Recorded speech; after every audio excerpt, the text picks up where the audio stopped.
everybody, welcome back as ever to Dailies by Daylight, and we have an auspicious event, which is that we are prestiging a brand new killer. So, we have 3 killers currently that are on the very cusp of prestiging. That is the Plague, Adiris, that is the Legion, or in our case, Julie, I think it is. It's either Julie or Sella. Yeah, Julie. It's Julie. Yeah. Because, oh, I know. Wait, no, Susie. Susie. Right, sorry. There's people in the Legion, and I only ever play one, but it's Susie. Okay, so we have Adiris, we have Susie, and we have the Doggo Gorgon. Now, yes, I have been trying to figure out who in this list I will prestige first, and the Demogorgon is already fairly powerful. I don't think he necessarily needs the help to actually be powerful right now. Adiris is pretty strong. She benefits from a lot of perks really well, and I like her. I would like to prestige Susie and the Legion, but as we'll see in the next episode, Legion's in a really bad place right now, and it's actually going to get even worse in the very near future, because they figured that was smart, apparently. So we do have a daily for Susie, and we'll be trying out Susie, and hopefully we'll get the daily, but also hopefully I'll be able to show off exactly what the problems and shortcomings are of Legion in the course of that. And so that leaves me with Adiris. So our daily for today is, with the Plague, hit 4 survivors affected by the maximum infection with your base weapon. Similar in many respects to the Ghostface daily, but significantly easier to actually accomplish under most circumstances. So let's get you to level 50. Very straightforward there. Yep, hit the cap. We can now prestige. And it doesn't really matter what we pick, because we're going to lose it in a hot second anyway. So bringing Black Incense. Survivors' auras are revealed to you for 5 seconds whenever they vomit, which is quite frequently. And we're also going to chuck in, do I have anything moderately increase the purge effectiveness? I don't believe I have anything better than that. So we'll take moderates, I guess. It'll do. And sure, let's bring a Mori, because there's nothing that says we have to kill them. Or sacrifice them, anyways. And as for perks, we have Infectious Fright, which is one of Adiris' perks itself, so any survivors that are within your terror radius while another survivor is put in the dying state, as we will need to do for our daily anyways, will yell and reveal their location to you for 6 seconds. Adiris' terror radius is 32 meters, fairly standard kind of range. You could theoretically use perks like Distressing to increase that, but not hugely necessary for us. We have Discordance. Anytime 2 survivors or more are working on the same generator, the generator's aura is highlighted in yellow for 8 seconds. And then we have these 2 perks, which I keep going back and forth on whether these are worth putting on for at least this match. Bearing in mind this is the last match before we lose all of your inventory. So we've got Noed, and we've got Corrupt Intervention. Now, Noed is the one that I'm the least confident in, because if we're doing our jobs well, we kind of already have Noed for the entirety of the game, because when people are massively infected, they're already broken, which means that they can't heal, they're always at an injured state, which means they always go down in 1 hit anyways. So, I think we're gonna replace that with, let's go Ruin. Why not Ruin? And for Corrupt Intervention, if we have Ruin and Corrupt Intervention, we're definitely going to get a fair bit of time on the generators. I'm tempted to go Play with Your Food, but knowing my luck, I'll just never end the obsession. So, we're going to keep that there for now, and if we see a bunch of items, we'll put on Franklin's Demise instead. Let's go. Okay, we have a medkit, and we have a toolbox. Doesn't look like there's anything else involved. And we just have to hit them 4 times. Doesn't have to be different people, doesn't have to be the same person. Just 4 times. And I'm bringing what the closest approximation of my A game, so hey, here we go. I like horror movies. Good to know, Dwight.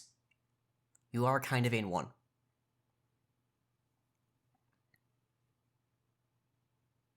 The longer it takes people to ready up. That was a key, but you removed it from your inventory a hot second there. I can see that, that's an open hand, but it was a key. We'll see if Claudette is actually bringing a key in-game, but if she is, I'm hurting her for that last-second change. Pale Rose. Okay, this is one of the largest maps in the game, just by sheer surface area. So there's the 3 that are shut off from us. Now, we have an obsession, but it is entirely really a moot point as to whether or not we, like, care who our obsession is, because it just means somebody probably has decisive. Hi there. I knee-jerk reactions there. I should have been actually trying to, like, hurl.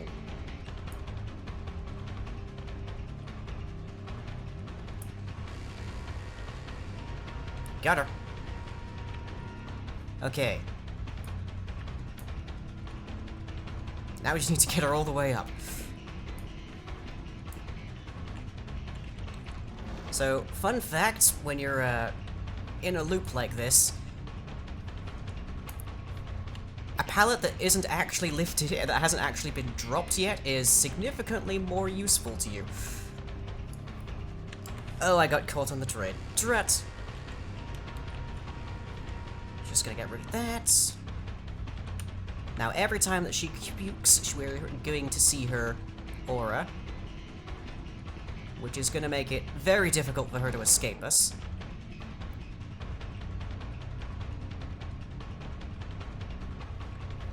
Oop, okay. That's 1! And they're back on that generator, okay. And we can see from our infectious fright that nobody else is around, so we'll just get you up there and we'll go have a look at that. Now there's still Ruin active, so I guess that means that's probably a fairly decent chunk of that toolbox gone. Let's see if we can't spot which direction those guys went. Wait, did they seriously... They finished the generator right next to the totem. Okay. Positive for me, because that means that we are most likely going to see that Ruin is going to stick up for quite a while. If they didn't notice it was there, entirely possible they're not gonna.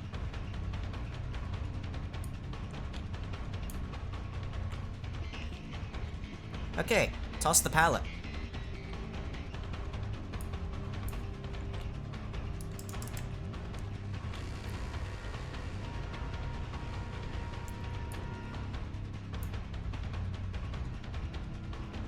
Wow, all in front of him.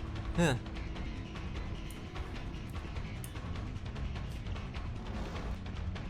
Come on, a little more. That'll do.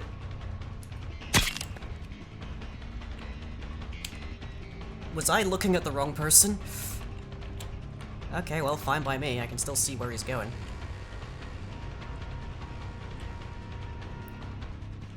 Come on, Dwight.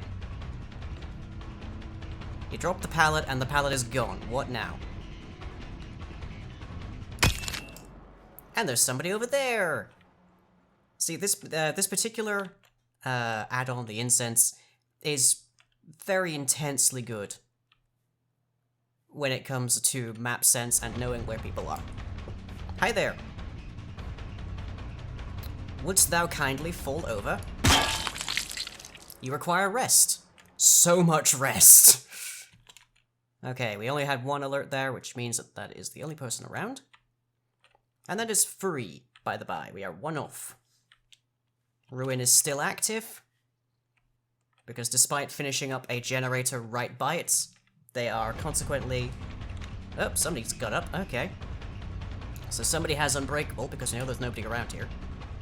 And the last person is sick. Looks like a fairly decent chance that we're going to be seeing a game in which nobody cleanses. That's 4 for us. And an unhook, but okay, that's fine by me. Let's just get you onto your hook here, sir. Special recuperative hook. Homeopathic, but you know, we're working on getting it recognized.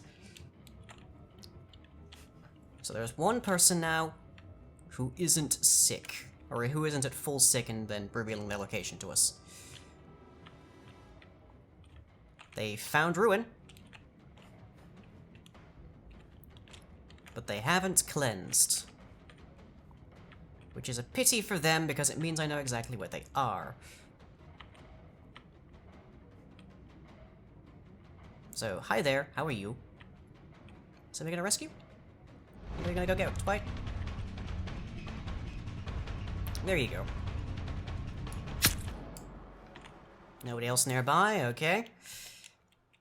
One of the really nice things is you can figure out if they can see where you are based on the vomits, just by keeping an eye on the game, but Infectious Fright you know immediately, so there is still some significant time delay. Now there's 2 people over there, we no longer have Ruin active, so we're gonna go over there. Everyone is still heavily injured, so we're gonna be trying to deal with that.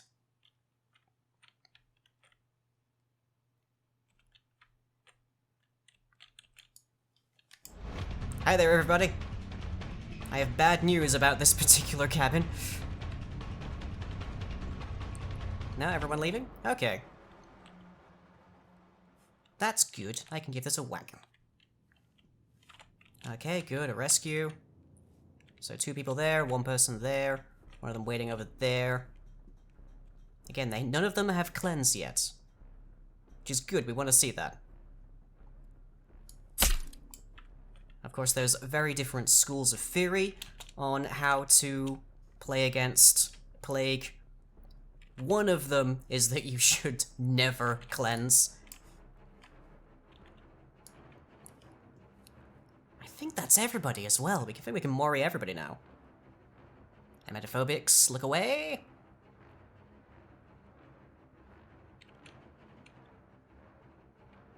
Ooh, that's not salad. Okay. So yeah, the number 1 most popular, I want to say, theory is you should never cleanse.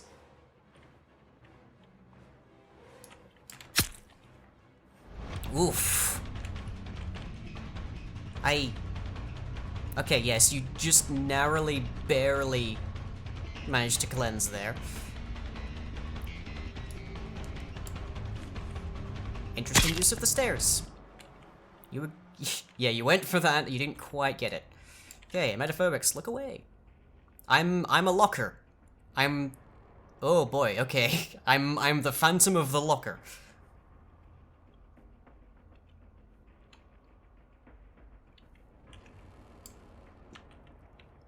Okay, everybody's injured. Let's grab ourselves this. That was the wrong button. I don't play Plague very often. Okay, so somebody is still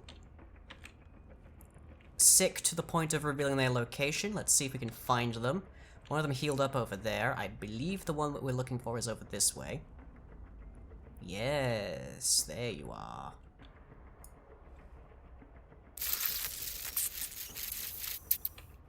There you are. And sure, I'll burn the rest of this doing this. Emetophobics, look away.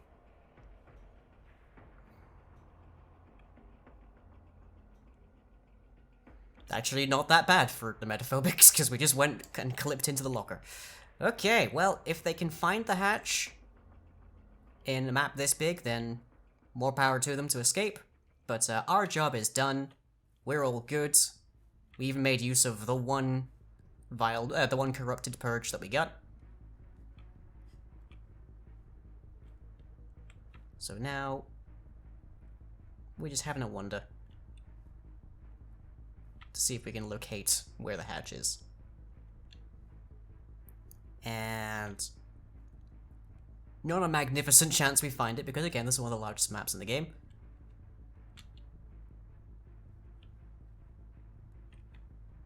But then... okay, where's our exits? There's one there, and there's one directly behind us. One thing we can do as Plague is sort of similar to the Trapper. We can vomit on the gates in order to give us some degree of an idea as to where the survivors are, but unlike the trapper, we can't do that forever. It doesn't last terribly long. I'm not even sure I hit it there. So the survivors can very easily just wait out the timer. There's not much to be done about that. I really can't make out if anybody's on this yet. Nope, nothing here. Let's go check the other one. So this is the Claudette. We do want to get the Claudette for that last minute for that last second switch. Nothing there, okay. There's enough time between these gates that we might not be able to get back. I'm not... Okay, no, there she is.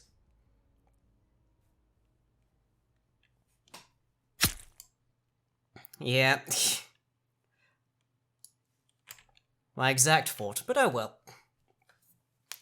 Ah. What remarkable luck. The one we wanted to absolutely murder was also the last one standing. Oh well. So let's see what we had there. Oh, we had a BNP.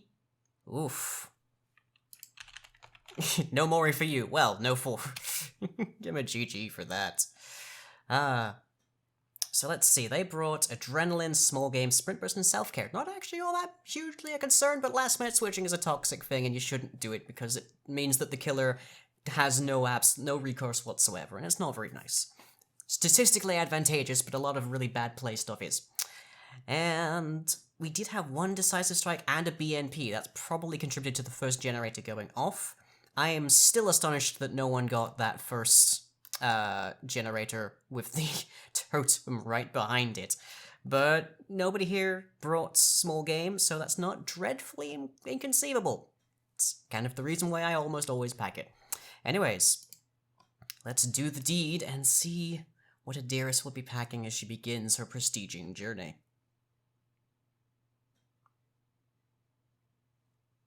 So, say goodbye to all your gubbins.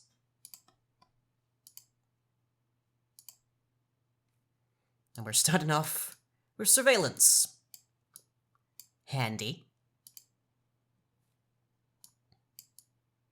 Okay, hangman's trick. I'm sensing a theme here.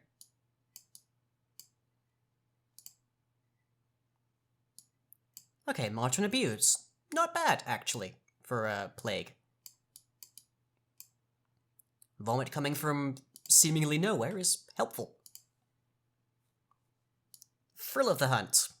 Okay, we don't have any other totem perks yet. Distressing. The exact opposite of, march and abuse.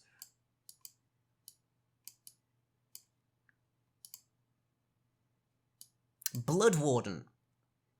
Would not have helped us in that last match, but would have been entertaining.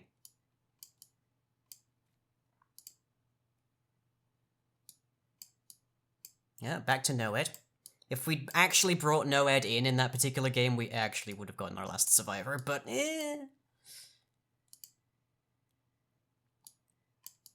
Bitter Murmur. Didn't really need it, we sort of had it for free, and then some. Nurse's Calling. Not dreadfully useful on Plague simply because she pretty much ensures that you're in a state where you can't heal, but always handy.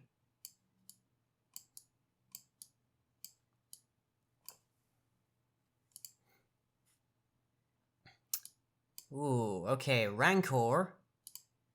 Or Spirit Fury. I'm gonna go Spirit Fury.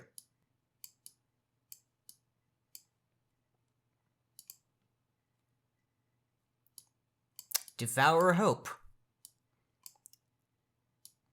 Definitely fun. And with 904 blood points remaining, that brings us to the end of our little episode here. So we're now at level 12, Prestige 1 on Plague, and we're currently rank 13. So hopefully that doesn't do us in. We've got Agitation currently on the board here.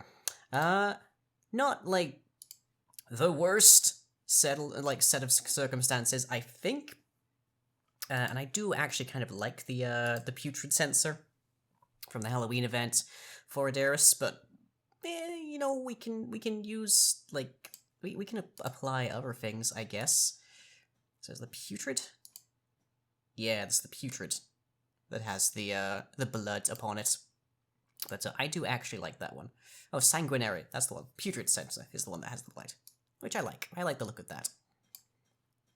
And yeah, that's I probably could do a slightly better outfit for Adiris. I mostly go with this one, the moldy tunic, because I like the coloring on it, and it presents significantly less side boob than her, like, vanilla outfit. And to be fair, it's fine to show a little bit of side boob, but when I'm doing entire streams with the plague, I prefer not to be staring at the side of her boob the whole time. So, hence this. Like, people can be sexy, but exercise moderation kindly in my content. So, next up, let me show you what's wrong with the Plague. Well, let me show you what's up with Legion. So, this has been Plague, Prestige 1 beginning. Catch you in the next episode.